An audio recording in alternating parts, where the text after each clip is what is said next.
Hey, so we're here with the Polyend Tracker because you've got the delay, the reverb, the overdrive, and that Bitcrusher, but you probably want some other ways to manipulate the sound. And really, back in the day, they did have a lot of different ways to manipulate the tracker interface to create some really cool effects using the effects. So I thought in this video, I'm going to put together 5 of my favorite sort of tracker effects and sort of how I bring it all together in the end. So if you got your tracker or the tracker mini, because we're really just dealing with the pattern view, go grab it and we'll get straight into it.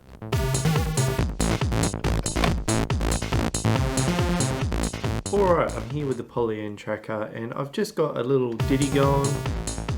Bit of a club banger. It sounds interesting, but there's a few things that we can do to this and make it sound a lot better. And to be honest, we could just go straight into the effects here. And then it's like we have an overdrive, we have a Bitcrusher, we have a reverb and delay send, which if we head over here, this is a way we go to edit those. And they are live effects, so we can go in and tweak them, but sometimes there's a few things that we can do, mainly from yesteryear on the tracker, that can sort of help us.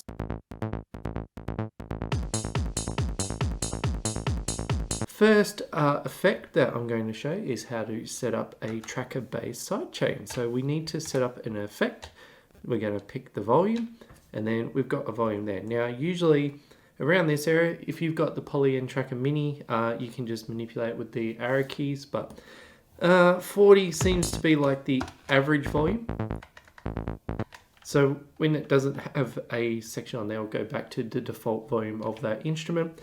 So I'm probably going to make it somewhere about there, and then what I might do is just quickly press buttons by using the jump to step, and then I just quickly add all those commands. Doesn't matter if they bounce around. Cool, so we have that effect, and then if I select it and then scroll up, just so it's before we hear all 3, and if we bring in that drum again, that drum has a lot more presence in the sound. So this is just a nice way to create a sidechain link to a channel. So if you know that something's here, it could be the melody as well, so that could be probably a little bit too harsh with something else, so you can use that to control the volumes relative in the track. And then when it comes to live playing, you can come in here and like start playing around.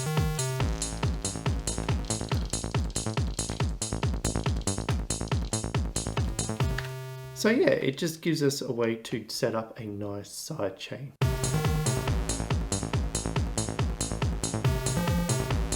Alright, for number 2 is a really cool Detune sound. So we're going to need 2 tracks for this one, and I'm going to use track number 4 here. What I need to do, if you're at the bottom, just hit Shift Insert and that'll set you at the top, then hold Shift and press up. I'm going to copy and then I'm going to paste that. So now I have 2 sounds playing together. Not much is happening though, and this is where we need to add a way to detune the sound. So if I hold, we want to go fill, and then we want per note, we want to adjust the micro tune, and we'll just keep it a constant value. We can play with like creating automation curves and that, but I'm just going to fill it with a value that's pretty much 0, maybe somewhere like that. Oh, we're starting to get that sound. If I start,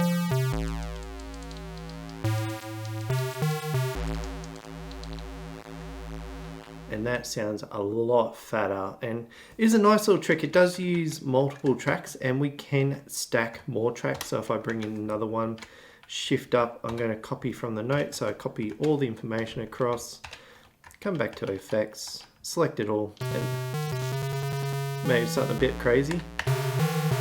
Ooh, probably a bit too crazy.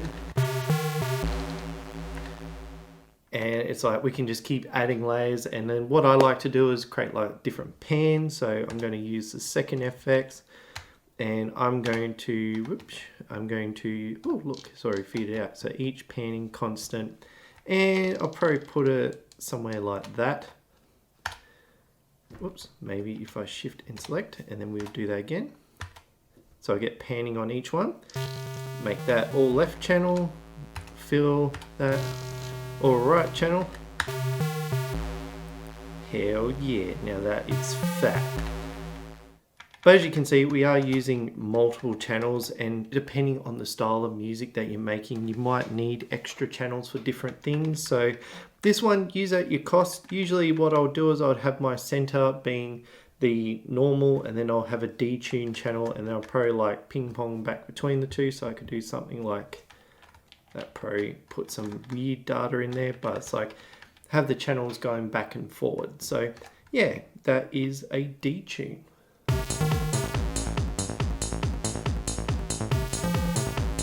Now, taking that detune a bit further, it would be nice if we could have a little bit of automation on it. And this is where it comes to my third effect, which is a chorus effect. So if we go up and do the same thing, copy and paste, but I want this to be a different instrument because we're going to do something different to it. So I'm just going to assign it, and then we'll go up to the instrument parameters. I have copied this one across, so if it looks like that for you, all you need to do is go copy and paste. I'll put it there. We can also rename this because we want to keep everything nice and neat. So we'll say CHORUS for chorus. We'll rename that, and we'll go into the instrument parameters. So these are some of the little instruments I keep around because it's just easier to get to a point.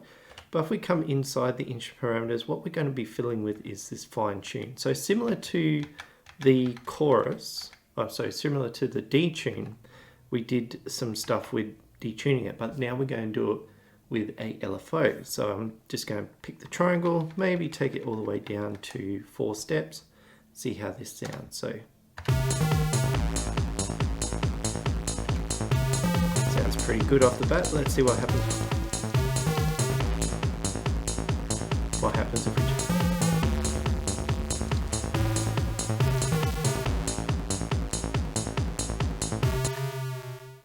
Now that is pretty cool, but we have access to a few other features here. So this chorus effect, similar to the other one, we are using 2 instruments and 2 tracks to make this effect work. So it can be expensive, especially if you're working in this frame here, but we can sort of tack more onto it, like how I was doing that panning before. With this detuned instrument, I can go, or chorus instrument I should say, let's add an LFO. We'll say 8 steps. We'll make it across the channel. So if we listen to that by itself, whoa, sounds weird. But if we bring in the other one, and we can come in here and tweak it. Probably turn this down a bit. And in context with everything else.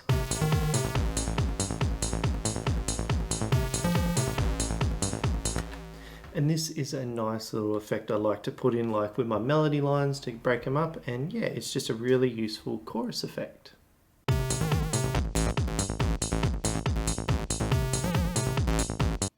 Now we've got a bit of an idea with the instruments, I want to show my 4th effect because this is really useful for chip tunes and all that, and that's creating some sort of vibrato effect.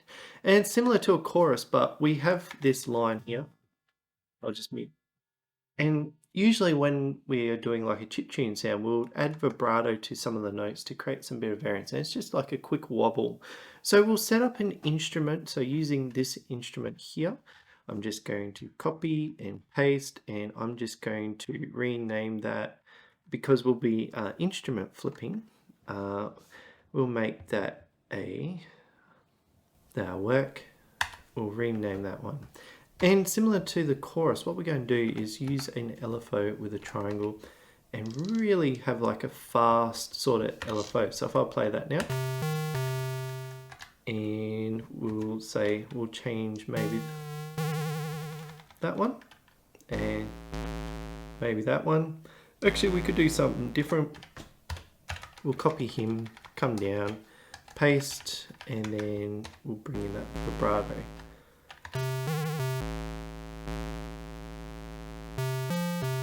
As you can see, this one sort of jumps. So if we're doing like into vibrato, we'll probably take off the attack. So I know with this one, I have like a bit of a attack start. So if I was to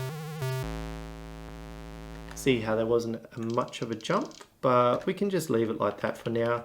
And vibrato, like usually there's a V command with other trackers, but if we want a bit more of vibrato, like we can use the patterns here. So if I come into effects, come all the way down to fine tune LFO, we actually can change the rate. So the speed that the vibrato comes. So if you have like a higher speed, it creates sort of like a distorted sound. And if we something a bit more manageable, so we could say we start with a slow and then we kick it up to something that's a little bit faster, and then when it comes out it goes through. So this is a really nice way to manage those shorter vibratos. If you want to do like a more stronger vibrato where it's like really going between octaves and that, usually what I do is I'll come down to the slide up and slide down, depending on like how fast of the tracker speed, because if I was to, you can see how fast it's gone. Maybe I have 8 ticks per beat and that will run a lot faster, so I've got more fidelity to muck around. But if I do something where it's like, oops, we'll just undo that. We can scale this up.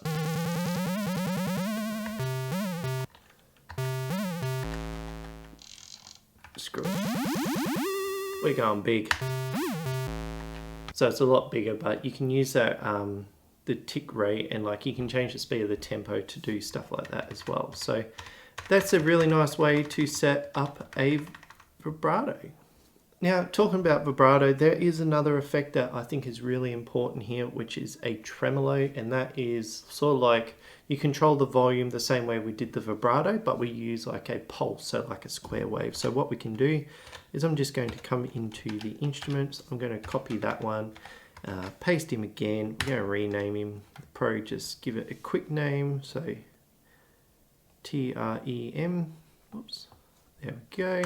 Rename, and to set up a basic tremolo we can come into here. Sometimes I like using the cutoff to control the voice, but we can use volume as well. We just lose that ADSR, so I might use the cutoff for this one, and it is a low pass filter, so I can throw a square wave or yeah, something like that. See how this sounds when I put this one. Ooh, let's hear that in context.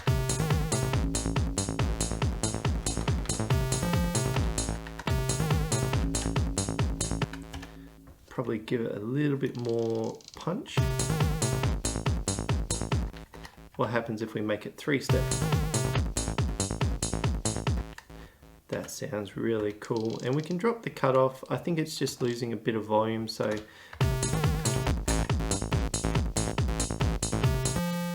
and that's one thing I really like about the Polyend Tracker. When I start fiddling with like different ratios, so like if you hear polymeters and polyrhythms, when you use the tracker itself to create some weird LFOs with different rates compared to like what's going on in the background, it creates some interesting sort of stuff. So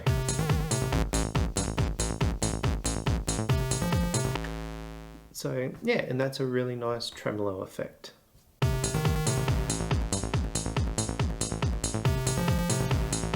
Alright, coming in at number 5, and it is probably my favorite effect to put on a tracker or a tracker based song, is using a tracker style delay. Now, yes, we do have the delay in here, which we can control and manipulate, but when it comes to like trackers of yesteryear that didn't have delay tracks or delay sends, there is a tricky way that you can create a delay within the pattern. So, and it's pretty easy to set up, so it does require 2 tracks, so I'm just going to select all that. I'm going to copy, but instead of pasting up on the same line, we're going to drop it down either 1 or 2 depending on how I feel. I'm going to try 2, so shift paste. And as you can see, there's already a delay in the signal. So if I press play,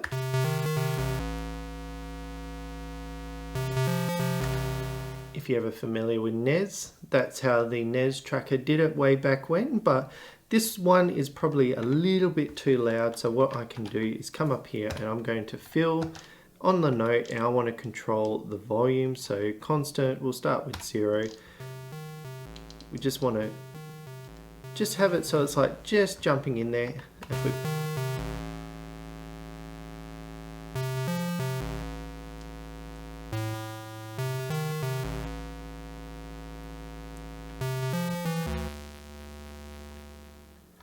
that's kind of cool. And we can do things like, say we want to add like a ping pong, we can play with the panning here. So I'm just going to drop this down to 2 steps. So on the Polyend Tracker, I like just going boop, boop, boop, boop, boop, boop, boop, and that's just made it like jump back and forward. So I'm just going to, whoops, we'll hit play, and we'll just,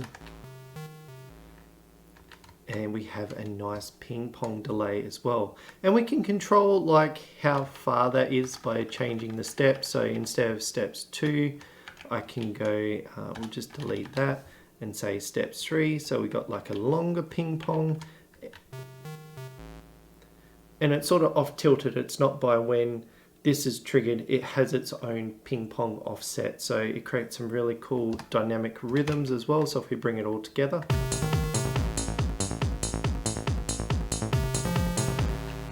it just adds something really nice to a track, just a little bit of delay, and you can create different types of delays that are offset to the main delay send that we have. So it is really powerful. It does take up 2 tracks, which does get a bit greedy when you only have 8 tracks to work with. But there's a little trick as well. Like say I create a melody line and I want a bit of delay in it. This is where a mono track delay happens. So this is where we bring all this data in this channel and overlay it on this one. So it has the illusion of a delay, but it's all on one track. So it's actually really cost effective. So what I'm going to do is I just go to the note. So I copy the entire data line, I go copy, paste. And I just do that for each one. See how there's a conflict here? This one takes priority because that's the main note and that's the delay note. So what we want to do is bring this one across. I'm probably just going to set it to like step 0. So when I copy and paste, it's on the line again, just in case I've messed up somewhere. And yeah, we'll just go through the song and paste it across where it feels it needs to happen. So if I just go back up to the top, and we'll just mute that channel because we don't need it anymore. We get that illusion of a delay, but it's really cost effective. So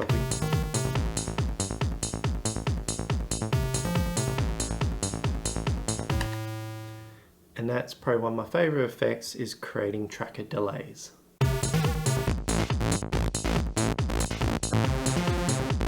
Alright, I thought I'd chuck in a sneaky number 6 because I think this is a really important one too. And it's more about how we use the instruments and how we use the pattern. Now, the first one, it's called Hocketing, and really what it means is you're jumping around different instruments. So I went through and cleaned up the mono track delay. So I've got everything lined up here, but I've already got all those instruments that I prepared earlier. So what I can do is start coming in here,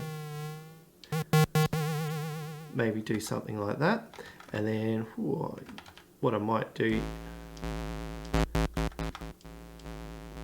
put that in, maybe delete that one, and we might just go into here, and I liked it when it was on that 3rd step, and come back. Cool. And then yeah, so what I would be doing is just sampling the different instruments I like. So say I like this instrument, but I want to swap it out with a different sound. So what I can do is come into here, and I'm just going to copy and paste that file. And there's a few ways we can do that. Say if I got a sample that I really want to do, but I like these instrument properties, I can actually have the sample sitting there and copy the sample into the instrument, and all the instrument parameters are going to stay the same. However, because this is a PTI file, if I copy and paste that over the top, it's going to use all the settings here as well to replace that. And because I'm doing a bit of Hocketing, I want to change the sound up. So what I might do is grab this saw file, see how that goes. I might have a bit of a play, but I'm just going to preview. Yep, sounds fat enough, and we'll chuck that over the top. So I'll do a bit of call and response. So I've got the square waves going up here. Now I come down here, and we could set up some of those instruments, but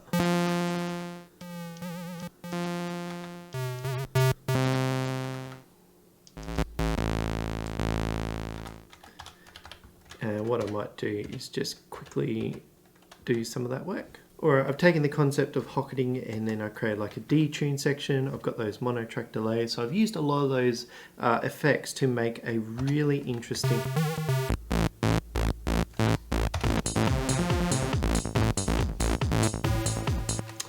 really cool club banger, and really it's only in like a very small amount of channels as well. But the last little trick, and this was something that was told to me when I came into chiptunes at a sort of chiptune gathering, and we were talking about like how to get the most out of it, it's filling in the gaps. As you can see, I've got space here, like stuff like this, I've got like that ongoing part, but it's like any part that isn't really doing anything for your song, put something in there. So like with this drum beat here, so it's pretty boring, but I've created like a pair of drum kits that I use pretty much all the time now, just because I'll just delete him. If I go and play the instrument, I've got these combo sounds, and those combo sounds allow me to make drum tracks that sit in one, but I think it was this sound, and what I was going to do is set that to 8, so if I hit record,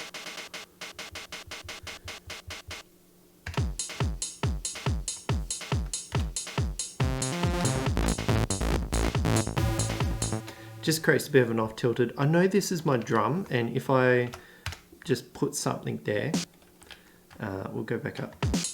See how the drum gets cut off? So I know that that gap there is a little bit more important for that instrument to have it. So I'm just finding spaces like here could be something interesting. So going through, I think I filled up a few of the spaces. So really it was just in that drum track where like compared to, it's just got a little bit more interest, so I could do some more randomization of the notes and that, but really that just demonstrates all the sort of effects I find really interesting about trackers, because it gets you to a point that you can start manipulating the pattern in different ways. Like it's not really limited to, say I want to play a chord, I could have each individual chord note a different sample, which creates some really cool timbres in that. So these sort of effects, so like the chorus, the delay, the detune, tremolos and vibratos are really useful tools on the Polyend Tracker. So I would say if you've got one, give it a shot. Alright, I hope that's given you a bit of food for thought with the Polyend Tracker, because really these are some of my fun things I like doing with the trackers. Like we can play around with sound design with the instruments and do some really cool patterns in the pattern view, but these sort of effects that you can use trackers for do add a lot of interesting character to your sound. And I do think you'll use a couple of these. So if you are experimenting or have a track going, definitely give them a shot. They do help, and it will cement it in your toolkit. So in the end, if you did like this one, definitely give it a thumbs up, because it does tell the algorithm to point it to other people that are probably looking to expand their toolkit with the Polyend Tracker. And yeah, please feel free to leave a comment down below. I do sort of give like a surface explanation in these videos, and if you want a bit more, I do try and go down there and explain a little bit more of what I was doing. And in the end, if you do enjoy the Polyend Tracker and you like this type of content and you want to stick around, I look forward to seeing you next time.